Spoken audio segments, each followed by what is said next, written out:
తప్పిపోయిన మనుష్యులు వచ్చుటకు రాని బాకీలు వసూలగుటకు శ్రీ కార్తవీర్యార్జున స్తోత్రం. కార్తవీర్యార్జునుడు శాపవశమున చేతులు లేకుండా జన్మించాడు. గొప్ప తపస్సు చేసి దత్తాత్రేయుని ప్రసన్నము చేసుకుని 1000 చేతులను పొంది మహావీరుడైనాడు. దత్తాత్రేయ మహర్షికి పరమభక్తుడు. ఇతని రాజధాని వింధ్య పర్వతముల వద్ద గల మహిష్మతీపురము.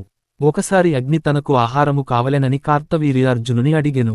గిరినగరారణ్యమును భక్షింపుమని అనుమతిచ్చెను. ఆ అరణ్యములో మైత్రావరుణుని ఆశ్రమము కలదు.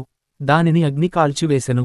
మైత్రావరుణుని సుతులకు కోపము వచ్చి అతని బాహువులు పరశురాముడు ఖండించునని శపించెను. ఒకమారు ఆ మహారాజు వేటకై వెళ్లి అలసి జమదగ్ని ఆశ్రమానికి చేరుతాడు.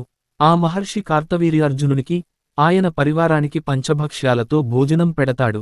ఆ మహర్షి ఆర్భాటం చూసిన కార్తవీర్యార్జునుడు ఆశ్చర్యపడి దీనికి కారణం అడుగగా జమదగ్ని తన దగ్గర కామధేనువు సంతానానికి చెందిన గోవు వల్ల ఇది సాధ్యపడింది అని తెలుపాడు.